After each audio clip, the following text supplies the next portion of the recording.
মালিক বিন দিনার নামে এক ব্যক্তি ছিল বাগদাদে। তার ঘটনা আপনারা জানেন।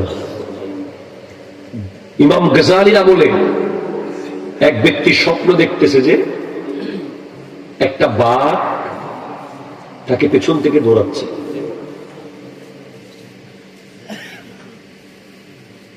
সামনে একটা কূপ, বাঘের ভয়ে সে কূপের মধ্যে লাফ দিছে, দেখে কূপের ভিতরে সাপ বসে আছে।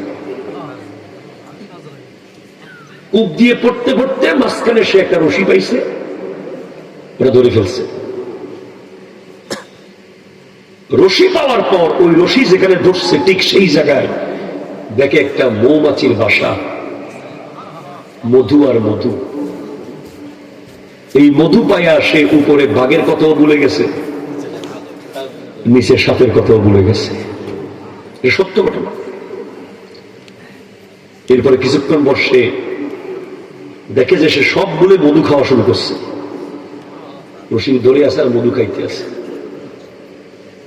ইতিমধ্যে দেখে একটা সাদা ইঁদুর আর একটা কালো ইঁদুর এসে রশি কাটা শুরু করছে। এখন যেই মাত্র রশিটা শেষ মুহূর্তে গেছে গা, এখন পড়বে ঠিক নিচে পড়ে যাচ্ছে, তার ঘুম হয়ে গেছে। এবার সে ইমাম গাজালির দরবারে গিয়ে বলে, হুজুর আমি এটা কি দেখলাম? ইমাম গাজালি যিনি ৫ম শতাব্দীর মুজাদ্দিদ, যার বই পড়ে এখনো আমেরিকা ইউরোপে মানুষ মুসলমান হয়, বিশ্ববিখ্যাত দার্শনিক, মুসলিম মুসলমানদের গৌরব ইমাম গাজালি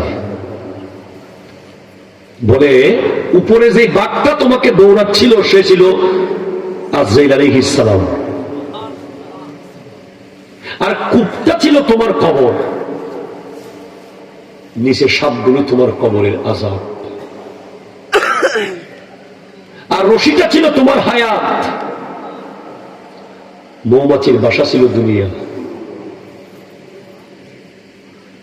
তুমি মধুর বাসা দেখে মানে দুনিয়া পেয়ে তুমি উপরে বাঘের কথা তথা আজরাইল আলাইহিস সালামের কথাও ভুলে গেছো, নিচে সাপ তথা কবরের কথাও ভুলে গেছো।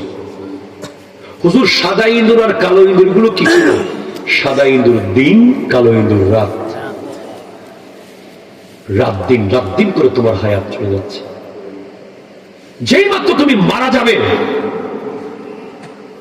ঠিক সেই সময় তোমার স্বপ্ন ভেঙে গেছে, তুমি কবরে চলে যাচ্ছ। হুজুর আমার সমাধান কি হবে? তুমি রুহুকে খাবার দাও।